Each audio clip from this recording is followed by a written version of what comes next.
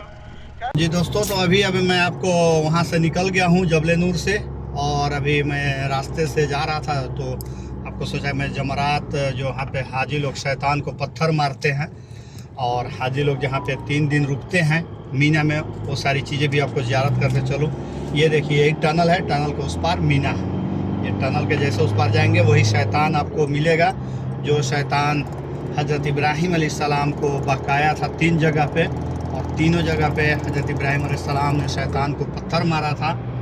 اور اللہ تعالیٰ کو یہ ادا اتنا پسند آیا کہ یہ پورے آنے والے تا قیامت تک کے حاجیوں کے لیے ایک حج کا ارکان بنا دیا. اور یہ سنت ابراہیمی ہے، جو حضرت ابراہیم علیہ السلام نے شیطان کو پتھر مارا تھا، اور یہ بہت کم لوگوں کو دیکھنے کو ملتا ہے. تو اس لیے میں سوچا کہ ادھر سے آ رہا ہوں تو یہ بھی آپ کو دکھاتے چلوں. تو یہ سامنے جو ابھی ٹنل کے پار کریں گے جو برج دکھ رہا ہے، یہ سب سے اوپر جو ہے یہ میٹرو لائن ہے، جو مزدلفہ و عرفات سے لوگ یہاں تک پہنچتے ہیں. اور یہ جو سامنے میں 3 فلور کا برج دکھ رہا ہے وہ راستہ ہے آنے جانے کا. اور باقی جو ہے کہ آپ کو یہ میں پہنچ گیا. یہ دیکھیے جو ہمیں ابھی دکھ رہا ہے اسی کے اندر، حالانکہ ابھی دن ہے، دن میں پورا نہیں کلیئر دکھتا ہے، یہ صرف رات کے وقت جو ہے کہ اس میں اچھا کلیئر نظر آتا ہے، لائٹ جلتا ہے تو یہ وہی جمرات ہے. یہ دیکھیے اسی کے اندر آپ کو اگر شاید دکھ رہا ہو تو زوم کرو بیٹا. یہی وہ شیطان ہے، تینوں شیطان جو حج کے دوران جو ہے کہ سب پتھر مارا جاتا ہے.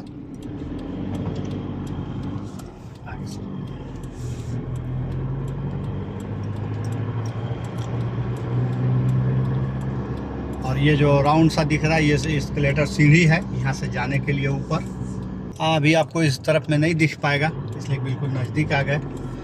اور یہ مینا کا علاقہ ہے. اور میں ابھی آپ کو ایک چیز اور دکھا رہا ہوں جس کو مسجد خیف بولتے ہیں. خیف کے مطلب ہوتا ہے عربی میں اوپر کی جگہ، لیکن وہ تو نیچے ہے، پہاڑی علاقہ، لیکن اس کو کاٹ کر کے ابھی نیچے بنا دیا گیا ہے تو ابھی اس کو یہ ٹیلا نہیں بول سکتے ہیں.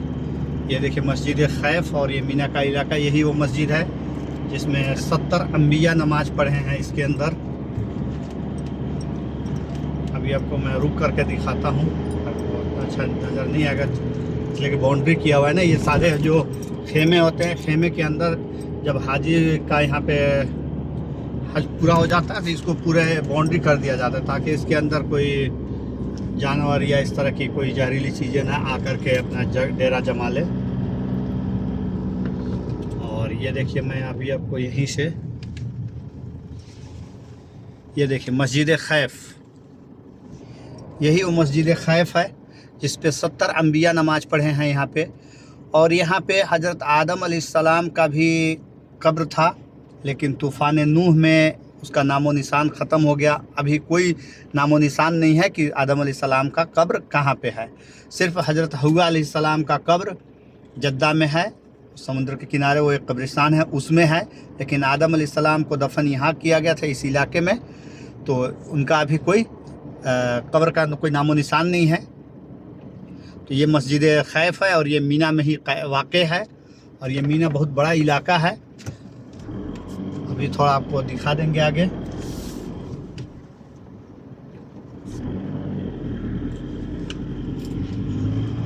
اور یہ سامنے میں جو دکھ رہا ہے وہ آپ کو میڈیکل سٹی میڈیکل ہے جو اس ٹائم پہ حج کے دوران کھلا رہتا ہے، ابھی بند ہے یہ.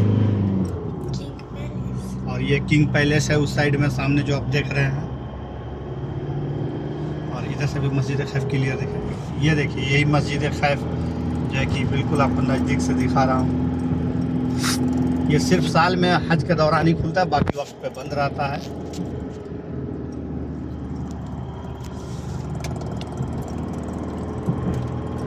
اور یہ کنگ پیلیس دیکھیں، اس میں صرف یہ ٹینٹ سٹی جو ہے یہ قریب 20 لاکھ لوگوں کے لیے یہ ٹینٹ بنایا ہوا ہے.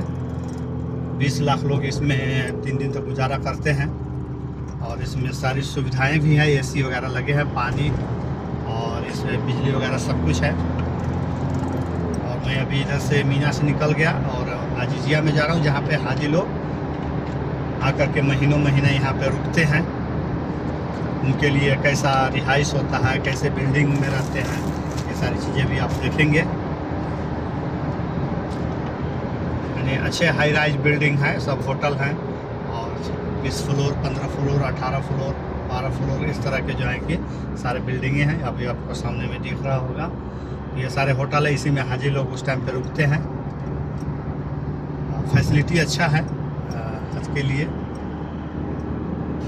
باقی اس میں جو کیٹیگری کے حساب سے لوگ جو آتے ہیں A B C D, تو CD والے کو تھوڑا دور ملتا ہے خیمہ بھی اور ان کا ہوٹل بھی, لیکن اس وقت میں بس گورنمنٹ مہیا کرایا رہتا ہے جو حرم جانے کے لیے آپ کو یعنی وقت آپ کو ملتے رہتا ہے. یہ اب عزیزیہ شہر ہے اور یہ دیکھیے کیمرہ اس جگہ لگا ہوا ہے. اگر کیمرہ 180 سے اگر زیادہ گئے تو کیمرہ فائن مار دے گا.